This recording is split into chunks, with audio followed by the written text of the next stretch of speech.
안녕하세요. 오늘도 사연살롱을 찾아주셔서 감사합니다. 제가 30대 초반이던 시절의 이야기예요. 당시 저는 유학을 떠났다가 귀국한 지 얼마 되지 않은 시점이었어요. 외국 대학을 다니며 전공하던 경영학이 적성에 맞지 않는다고 생각했거든요. 졸업을 하지 못한 채로 휴학하고 돌아온 중도 귀국이었으니 굳이 따지자면 고졸인 셈이었고, 또 굳이 따지자면 30도 넘은 나이에 진로 고민을 시작해버린 셈이었죠. 그래서였을까요? 저는 부잣집 딸내미가 잘난 부모 믿고 철없게 군다는 이야기를 종종 듣고는 했어요. 딸은 유학을 중도 포기하고 미래를 고민하고 있는 입장인데, 친정 부모님은 건실한 건설업의 창업주의자, 경영자였으니까요. 하지만 친정 부모님에게 미래를 의지할 생각은 결코 없었어요. 다만 제가 살고 싶은 삶을, 미래를 탐색하고 설계하는 과정에 놓여 있었을 뿐이었죠.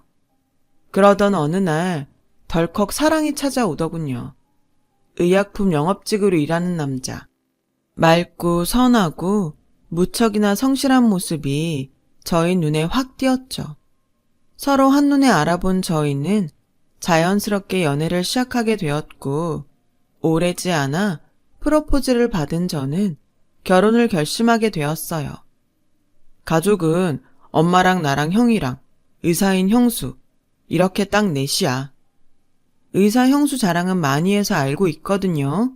근데 갑자기 웬 자기소개? 아, 뭔데, 응? 우리 가족이 5이 되면 어떨 것 같아? 형수 임신했대? 그럼 삼촌 되는 거네. 자기 축하해. 나 지금 우리 얘기하고 있는 거야. 자기랑 내 얘기하고 있는 거라고. 혹시 이거 프로포즈? 미안. 내가 이벤트나 뭐 그런 쪽에는 영 소질이 없어서. 무슨 이벤트 같은 건 오글거려서 내가 싫고 그냥 약속 하나만 해주면 충분해. 약속? 열심히 성실하고 정직하게. 지금 당신 모습 평생 변하지 않겠다. 그 약속 하나면 된다고. 약속해줄래? 새끼손가락 걸까? 최고지. 화려한 이벤트도 다이아 반지도 없었지만 우리답게 소박했기에 더 설레었던 프로포즈. 너무나 행복했던 순간이었죠. 그렇게 저와 예비신랑은 결혼 준비를 시작했어요. 하루하루 온 세상이 핑크빛으로 가득했어요. 정신 나간 예비신모가 등장하기 전까지는 말이에요. 사건은 시댁에 처음 인사드리러 가던 날부터 시작되었어요. 처음 만난 시모는 시댁으로 들어오는 저의 모습을 마주하기가 무섭게 밥상부터 차리라며 호통이더군요. 방금 퇴근한 의사 며느리가 피곤할 테니 얼른 저녁 식사를 대령해야 한다면서요. 갑작스런 상황에 당황한 저는 예비신랑을 돌아보았지만 예비신랑은 그 상황이 뭐가 문제인지도 모르는 눈치로 순박한 미소만 지을 뿐이었고, 그 바람에 더 당황한 저에게 의사라는 큰 며느리가 슬쩍 다가와서 귓속말을 하더군요. 자기가 계산할 테니 부담 갖지 말고 나가서 먹자고요. 예비시모한테는 제가 주선한 저녁 식사 자리인 척 하자는 말과 함께요. 그렇게 저는 뭐가 어떻게 돌아가는 줄도 모르는 채로 얼떨결에 저녁 외식을 주선하게 되었어요. 식사 자리에서도 예비시모의 이해할 수 없는 행동이 계속 이어졌어요. 고기 굽기와 식사 수발은 아직 이름도 묻지 않은 저에게 모조리 떠넘기면서도 고기의 좋은 부위나 맛있는 반찬은 난처해야 하는 의사 큰며느리의 입에만 꾸역꾸역 넣어주더군요. 그러면서 늘어놓는 시모의 말이 참 황당하기 짝이 없더라고요. 그래도 너랑 결혼할 막내 아들은 대학 나왔다. 근데 넌 고졸이라지? 그런 셈이죠. 유학 갔다가 중도에 휴학하고 돌아왔거든요. 가타부타 설명 질질 끌 것 없고 어쨌거나 너는 고졸인 거야. 아, 네. 집안은? 친정부모님은 건설업을 경영하고 계세요. 창업주시고요. 그러면 뭐라니? 예로부터 건설업 그쪽은 건달 아니면 막노동꾼이 나는 천한 일인 것을. 직업이라고 하면 모름지기 우리 큰며느리처럼 의사 정도는 되어줘야 어디 가서 어깨 펴고 다니는 거야. 저기요 어머님, 저야 굳이 따지자면야 고졸이 맞기는 하지만 아무리 그래도 딸 앞에서 친정 부모님 욕 보이는 말은 땡! 고기나 뒤집으면서 듣기나 해. 아니, 제가 무슨 여기 고기 구우러 온 사람도 아니고요. 나는 장차 우리 집안을 위대한 의료계 집안으로 만들 생각이다. 그래서 네 남편 될 사람도 의약품 업체에 취업시킨 것이고 여튼간에 너는 보잘것없는 고졸이니만큼 우리 훌륭한 의사 큰며느님 뒤치다꺼리나 하면서 살 각오나 다지려무나. 살다 별 진짜 아우 제가 입만 열었다 하면 말을 툭툭 잘라먹지를 않나. 그놈의 고졸 타령에 친정부모 욕보이기는 일쑤에 겉도 모자라 우리 위대한 의사 큰며느리 찬양까지. 예비 시모는 첫인상부터가 상종을 하면 안 되는 인간이었어요.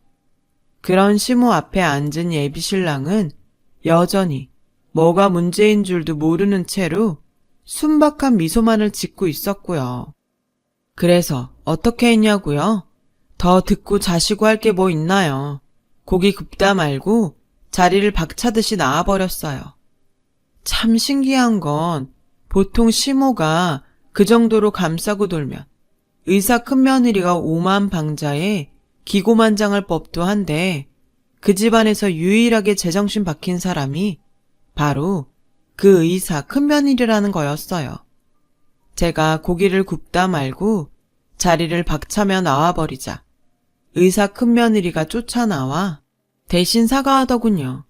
예비 시모의 만행을 대신 사과하는 의사 큰며느리의 모습은 딱 봐도 이런 일 한두 번 겪어보는 것이 아니구나 싶었어요. 미안해요. 제가 대신 사과할게요.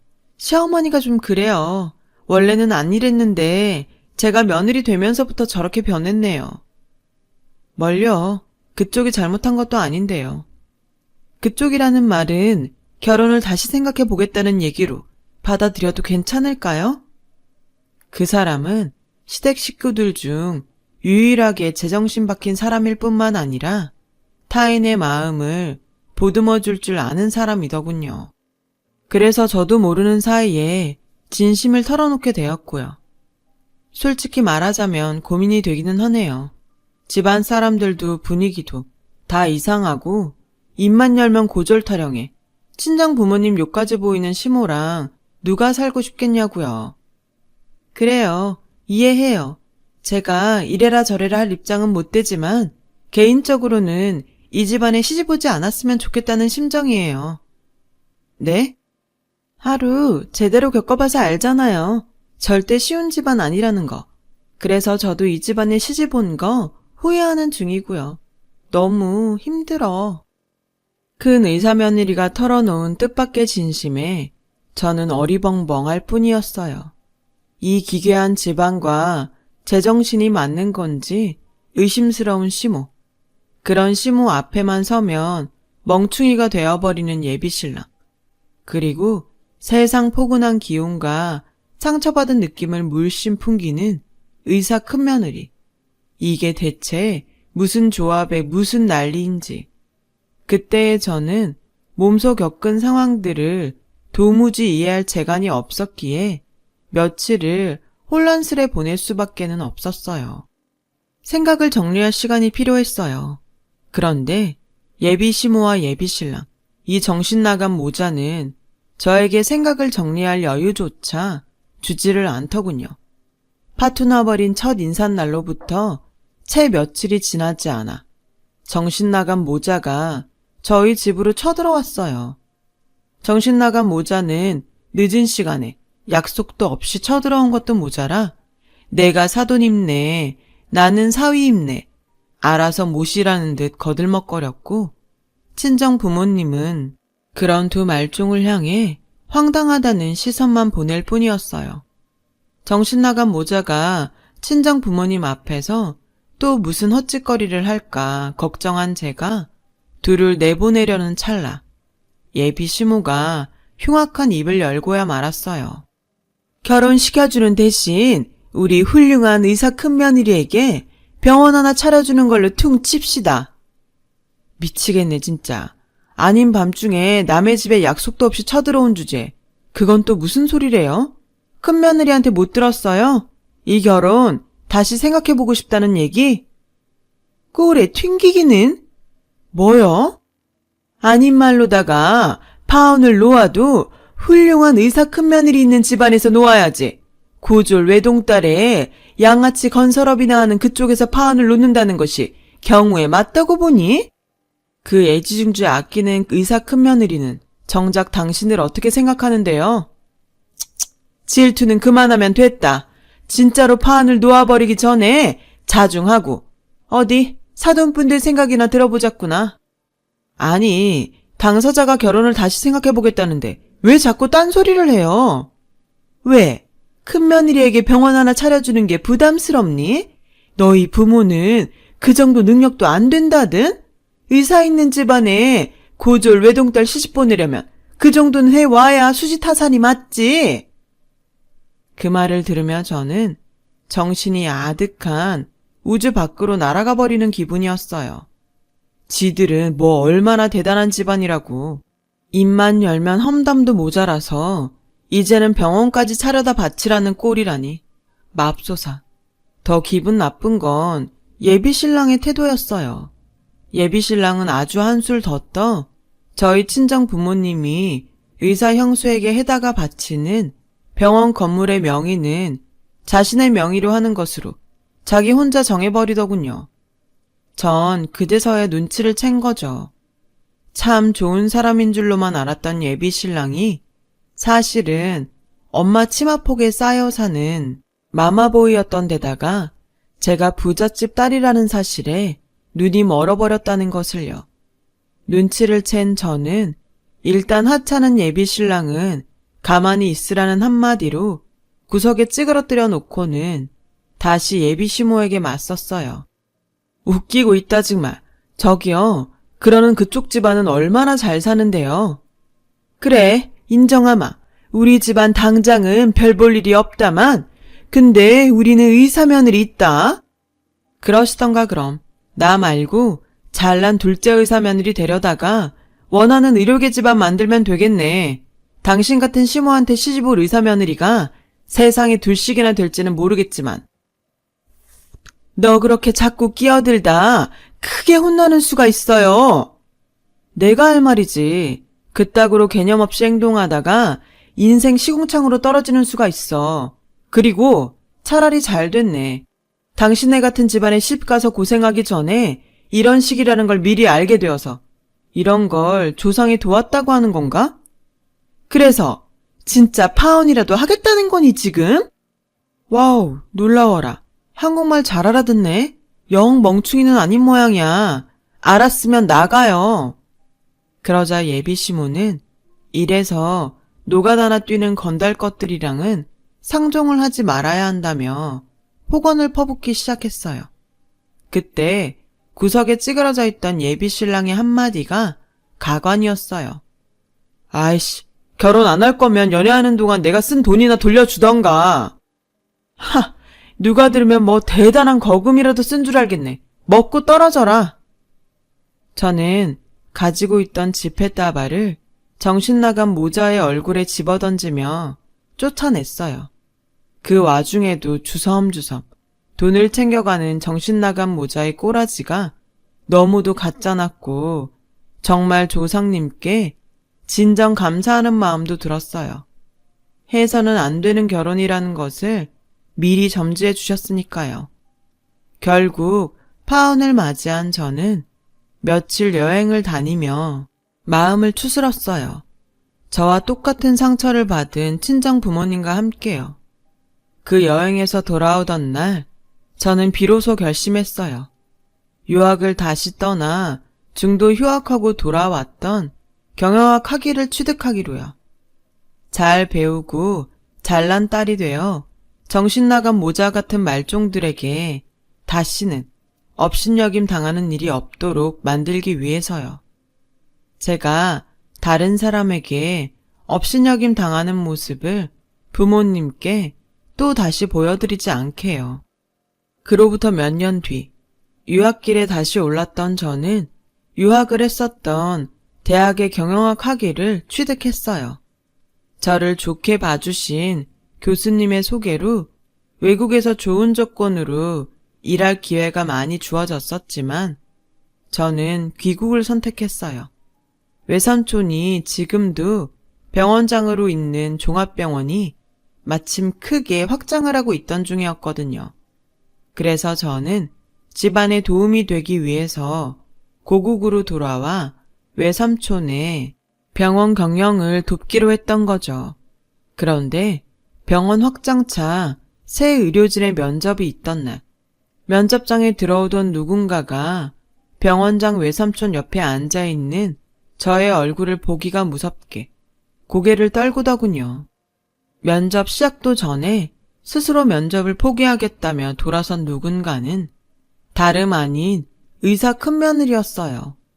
저는 곧장 그 며느리를 따라 나섰죠.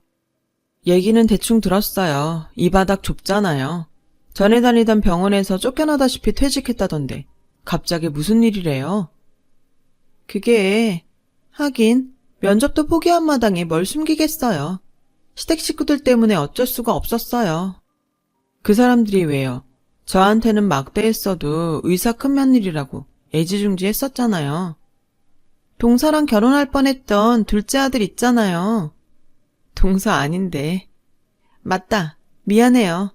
시어머니가 민지 씨랑 결혼할 뻔했던 둘째 아들을 병원 동료 의사랑 자꾸만 붙여놓잖아요. 마마보이 둘째 아들은 신났다고 의사한테 껄떡대고 다니고. 그 인간들 아직도 그런데요. 민지 씨랑 혼담 오가기 전부터 그랬었어요. 네? 둘째 아들도 저 같은 의사랑 결혼시켜서 진짜로 의료계 집안 만들려고 했었다고요. 그러던 중에 민지 씨랑 혼담 오가면서 동료 의사들한테 껄떡대는 건 잠잠해졌었는데 파혼하고 난 뒤로는 다시 극성이었어요. 그 바람에 저는 동료들에게 밉보여서 병원을 옮겨야만 하는 상황이 되어버렸고요. 그게 면접 자진 포기랑은 무슨 상관인데요? 혹시 저를 다시 볼 면목이 없어서요? 다행이에요. 이렇게라도 미안하다는 말 전할 수 있어서. 많이 미안했어요. 시댁 식구들 일로. 그랬어요. 애지중지 떠받들어지는 줄로만 알았던 의사 큰 며느리의 결혼 생활도 정신 나간 시댁 식구들 때문에 가시밭길 그 자체였던 거였어요. 그래서 제가 시댁에 처음 인사하러 갔던 날에도 자신이라면 그 집안에 시집가지 않겠다는 조언을 해주었던 거고요. 모든 사연을 알게 된 저는 그녀가 그동안 해왔을 마음고생이 너무 훤한 나머지 쉽사리 위로조차 할 수가 없었어요. 지금은 싫다니 어쩔 수 없지만 대신 저와 같이 일할 마음이 생겼을 때 기회되면 같이 일해요, 우리. 그리고 있잖아요. 예전에 저한테 해줬던 말 기억해요? 개인적으로는 이 집안에 시보지 않았으면 좋겠다는 말이요. 그 조언 지금 돌려줄게요. 저 역시나 이래라 저래라 할 입장은 못 되지만 개인적으로는 이혼도 나쁘지 않다고 생각해요. 네? 요즘 세상에 이혼이 흠도 아니고 무엇보다 그 집안에 시집간 거 후회하는 마음이 너무 훤하게 보여서요. 힘들어 보여서요.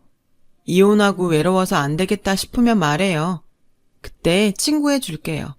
지금도 많이 외로워 보이니까. 지금부터 친구해도 되고요. 그럴까요? 하긴 시댁 인간들이 진상이었지 우리 사이에 악감정이 있었던 건 아니니까. 그렇게 대답하며 의사 큰며느리는 처음으로 밝게 웃었어요.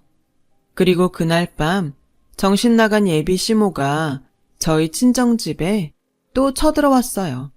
이 정도면 남의 집에 약속도 없이 쳐들어오는 것이 집안 가풍이지 싶을 지경이었고, 입만 열면 양아치 타령을 해대더니 정작 양아치는 따로 있구나 싶었죠. 그도 그럴 것이 정신 나간 예비 시모가 친정집 거실에 배째라 행패를 부리기 시작했거든요.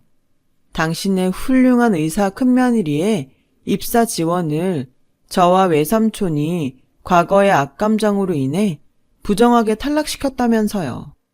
어디까지나 큰 며느리의 잦은 폭이었고 저와 외삼촌은 아무런 잘못도 하지 않았는데요.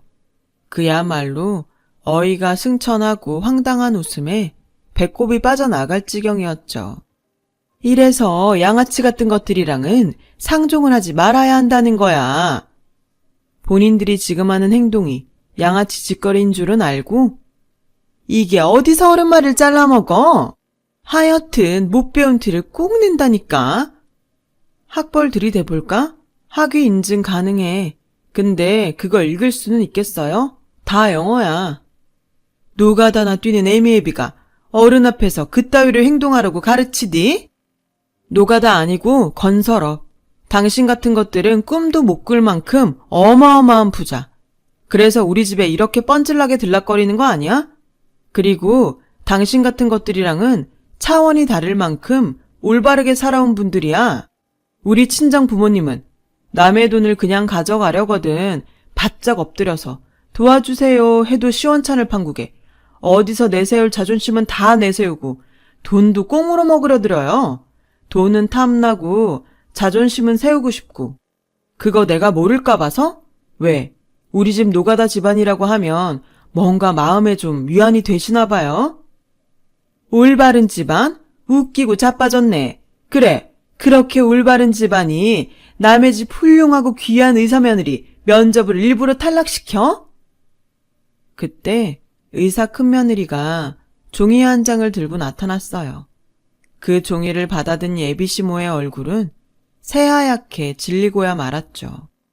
이혼소송 접수증이에요. 정식 소장은 곧 송달될 예정이고요. 예, 며느라. 며느리라고 부르지 마세요. 저 오늘부로 당신의 큰며느리 안 하기로 했으니까. 의사 큰며느리는 저에게 윙크를 날리더니 그리고 아무리 정신머리가 없더라도 말은 똑바로 해야지. 오늘 면접 내가 잦은 포기한 거예요. 사람이라면 어떻게 아무 일 없었던 것처럼 같이 일을 할 수가 있어요? 민지 씨랑 병원장님은 아무 상관없네요. 혹시 협박받았니? 병원장이랍시고 사방팔방 소문내서 앞길 막는다고 했어? 내 이놈의 양아치 집안을 두고 봐라. 국민신문고에 내가 고소고발을 아주. 고소고발은 못할 겁니다. 잘못은 당신네들이 다 했거든요. 당신네들이 둘째 의사며느리 구한답시고 큰며느리 동료들한테 껄떡댄 덕분에 전에 다니던 병원에서 쫓겨나듯 나와야 했으니까. 알아들어요?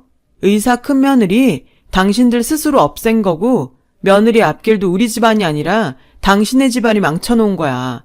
집착도 그 정도면 병이라고 알아요? 그제야 이혼 소송이 진심임을 깨달은 예비시모가 의사 큰며느리의 바지가랑이를 붙들고 오열하기 시작했어요. 제발 이혼만은 말아달라면서요. 그 와중에도 의료계 집안을 만들고 싶다는 호소를 해대는 통에 저와 큰며느리는 그저 실소만 터뜨릴 뿐이었죠. 그렇게 잠시 큰며느리가 저에게 미소와 함께 부탁하더라고요.